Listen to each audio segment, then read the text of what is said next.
बा कि शायद 2 दिन पहले रहा सब देखले हो, खब जाएगो हमने के भोजपुरी इंडस्ट्री के बहुत जाने माने चर्चित कलाकार जिकर नाम खेसारी लाल यादव जी, और वहाँ के हमने के गीत उठा के गौनी एगो जौना गीत के बोल रहे सजनवा भजनवा गावेला रघुराई के, वो एल्बम के टाइटल वहाँ के रखनी सजनवा।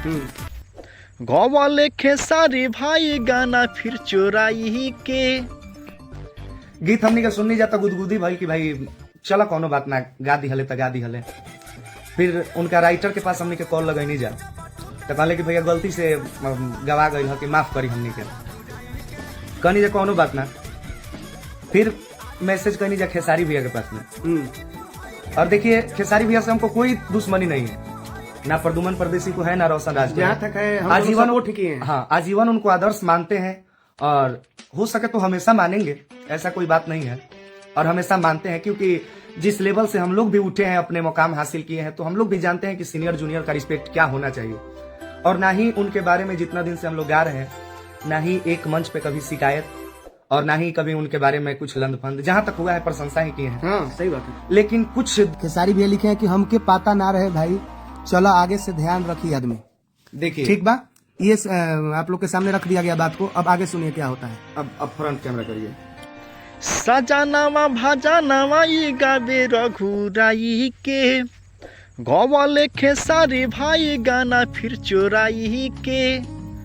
नमस्ते प्रणाम रो देख रहा चटपट न्यूज, तो फॉलो नहीं करे तो फॉलो करी, शेयर करी। आज हम बात करे वाला बारे super star, power star, trending star Khesari Lal Yadav के बारे में बात करे वाला बानी। सोशल मीडिया पे गाना बहुत ज़्यादा खेसारी लाल यादव के वायरल हो रहा बा, सजनवा भजनवा गावेला रघुराई के, वह गाना के बारे में बात करने वाला बानी। वो गाना हालांकि प्रदुमन परदेसी ब्यास के गाना है और 3 साल पहले पुराना गाना है।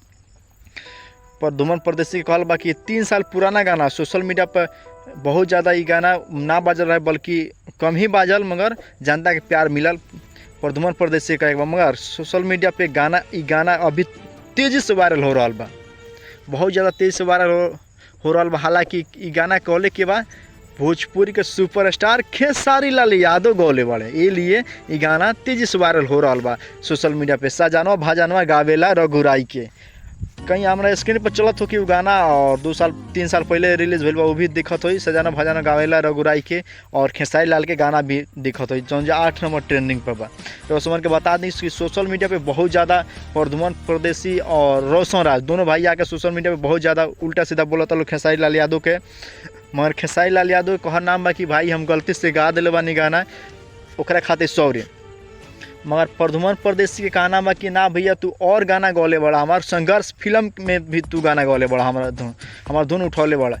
संघर्ष 2 में जौन गाना गौले बड़ा पारंपरिक, उससे हमारा कोनो मतलब नहीं कि जौन भी गौले बड़ा सोशल मीडिया पे आके तू खाली बोल देता कि हमारा छोट भाई के गाना है सजनवा भजनवा गावेला रघुराई के, हम गलती से गा देले बने। तो हमने के कुछ दोनों भाई ना कहते सन, मगर सोशल मीडिया पे तू आके भी ना कहला, पर्सनली मैसेज करता रहा, ये गलत बात बा। सोशल मीडिया पे आके तू एक बार लाइव आके बोल दे कि हमारा भाई के गाना है और हम गलती से गा देनी कि हमरा के गवा देलस। हमारा पता हालांकि ना रहे, पता रही तो हम ना गौती। थोड़ा सा गाना सुना देता नहीं, स्क्रीन पर कहीं चलत हो कि पोस्टर दोनों बगल लौकत हो कि आप देख ली।